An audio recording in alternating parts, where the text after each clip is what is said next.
नमस्कार दोस्तों, मेरा नाम प्रेम प्रकाश पांडे है। आज अपने चैनल HFMQ इंडिया पर लेकर आया हूँ क्वालिटी से related topic element of lean manufacturing के अंतर्गत आज हम देखेंगे पोका योके एवं काइजन। इसके पहले हमने 3M, 3G और काइजन्स वगैरह के बारे में जानकारी ली थी और हम उसको लिंक में शेयर कर देंगे, आप उसके बारे में भी जानकारी लेते रहें। तो चलिए, चैनल को सब्सक्राइब नहीं किया सब्सक्राइब कर लीजिए और देखते हैं पोका योके क्या है। व्हाट इज पोका योके? पोका यानी कि मिस्टेक और योके मतलब होता है आपका प्रूफिंग, यानी इसको मिलाकर के हमारा बनता है पोका योके। पोका योके मिस्टेक प्रूफिंग जिसको बोलते हैं। पोका योका एक जापानी शब्द है जो दो शब्दों से मिलकर बना है, पोका और योके, जिसमें पोका का मतलब होता है मिस्टेक और योका का मतलब होता है प्रूफिंग। मतलब कि अगर मिस्टेक प्रूफिंग या एरर प्रूफिंग, इसमें हम कुछ ऐसा करते हैं जिससे कि गलती से भी गलती। चलिए और आगे समझते हैं इस बारे में। पोका योका एक ऐसा तरीका है जिसमें हम किसी प्रोसेस में गलती को होने से रोकते हैं। इसका मतलब है कि हम प्रोसेस में कोई ऐसा तरीका लगाते हैं जिससे प्रोसेस में कोई गलती करना चाहे भी तो गलती ना हो। पोका योका कॉन्सेप्ट को जापान के सीजियो शिगो ने 1960 में दी थी। शुरुआत में बाका योका बोला जाता था। इसका मतलब फुल प्रूफिंग या इडियट प्रूफिंग होता है, जिसे बाद में पोका योका कर दिया गया। व्हाट इज पोका योका? अब आप वो इस एग्जाम्पल के माध्यम से हम बताते हैं कि पोका योका क्या होता है। देखिए, एक ये वायर है जिसको ध्यान से देखिए। इसमें जो वायर है वो सारी एक ही कलर की है, जिसमें हमें ये पता नहीं होगा कि कौन सा वायर कहाँ पर लगानी है। नीचे जो हमें लगानी है तो ये पता नहीं कौन सा किस में लगाएं, इससे उल्टा सीधा हो सकता है। तो इसमें एक पोका योका किया। इस समस्या को सॉल्व करने के लिए हमने अलग अलग वायर को अलग अलग कलर को कर दिया और उसको पॉइंट्स को भी कलर कर दिया कि जो वायर जहां पे लगना है उस पॉइंट पे लगाएंगे। तो इससे क्या है, हमारा गलती होने की चांसेस कम हो जाएंगे। इससे हमें यह पता लग जाएगा कि कौन सी वायर कहां पर लगेगी, इससे गलती नहीं होगी। इसी को पोका योका बोलते हैं। ये एग्जाम्पल हो गया पोका योका का। और एग्जाम्पल देखते हैं हम। जब आप कंप्यूटर में डाटा केबल या पेन ड्राइव लगाते हैं तो वह एक तरफ से लगाई जा सकती है, दूसरी तरफ से लगाने पर वह नहीं लगती। तो उसमें भी पोका योका है कि आप उसको उल्टा नहीं लगा सकते। ऐसे ही मोबाइल में चार्जर की पिन एक ही तरफ से लगाई जा सकती है, दूसरी तरफ से नहीं लगा सकते थे, वो कनेक्ट नहीं होती है। देखिए, अगर जनरल में आप देखते हैं सिम सिम का जो एक तरफ देखिए कटा होता है, अगर कटा न रहे तो आदमी उसको उल्टा भी लगा देगा, सीधा भी लगा देगा। इसलिए ये पोका योका हो गया इसका। इसी तरीके से आप जब कंप्यूटर में आप अपना स्पेलिंग चेक करते हैं तो वो भी एक तरीके का पोका योका लगा हुआ है कि अगर आप कोई चीज गलत लगा लिख रहे हैं तो वो रेड कलर में आ जाएगा, या आपको वो चेक करने का तरीका होता है। तो ये सब पोका योका के एग्जाम्पल्स हैं, जो कि इंडस्ट्री में भी ऐसे ही जब आप कोई काम कर रहे होते हैं तो उसमें गलतियां ना हो उसके लिए पोका योका, या इसको PY भी बोलते हैं शॉर्ट फॉर्म में, वो लगाते हैं, जिससे कि हमारे पार्ट्स में, हमारे प्रोडक्ट्स में, हमारे काम में कोई गलती से भी गलती ना हो।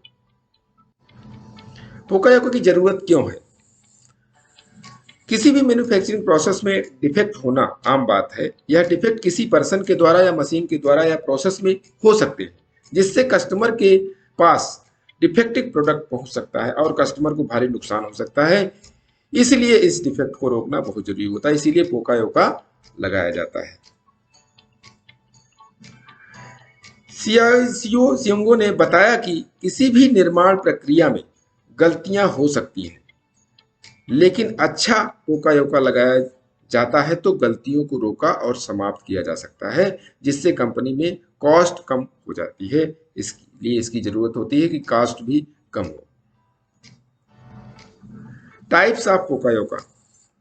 पोका योका के दो टाइप्स हैं।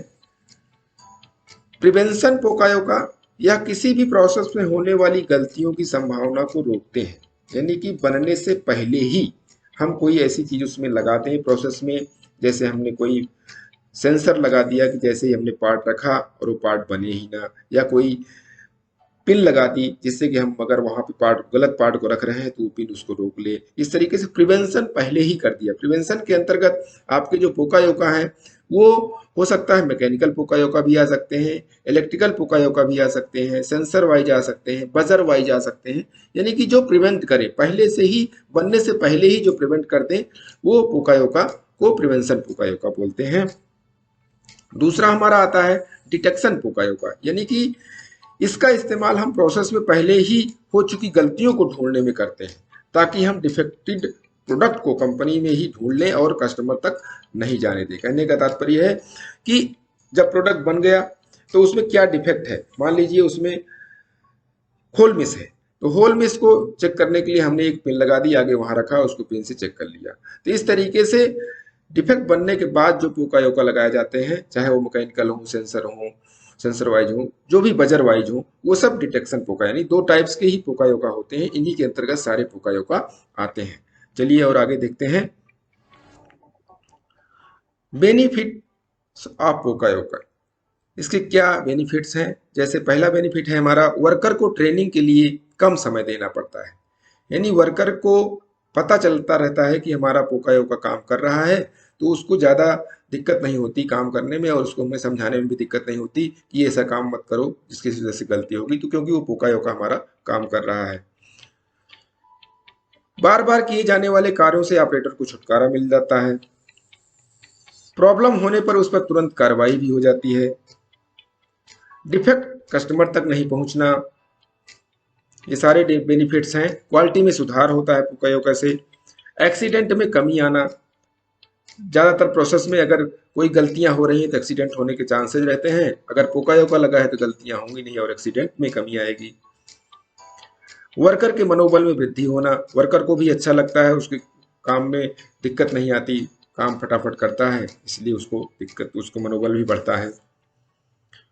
रिजेक्शन में कमी होना, यानी ये पार्ट खराब नहीं होगा तो रिजेक्शन भी कम बनेगा। प्रॉब्लम आने से पहले ही सुधार करना। और लास्ट है हमारा 100% की क्वालिटी कंट्रोल होना, यानी क्वालिटी कंट्रोल हो जाती है, आपका कोई डिफेक्टिव पार्ट बनता नहीं है और इंस्पेक्शन पोकायोका के थ्रू ही हो जाता है। तो दोस्तों, पोकायोका के बारे में नॉलेज लीजिए, देखिए वीडियो को अच्छी तरीके से दोबारा देखिए और आप समझिए और इसको इम्प्लीमेंट करिए अपने प्रोसेस में, अपने ऑर्गेनाइजेशन में।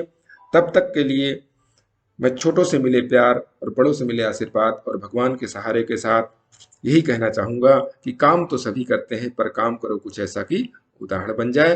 टॉपिक अच्छा लगा तो लाइक कीजिए, शेयर कीजिए अपने इष्ट मित्रों में, और नए नए टॉपिक के लिए नोटिफिकेशन पाने के लिए प्रेस बेल आइकन।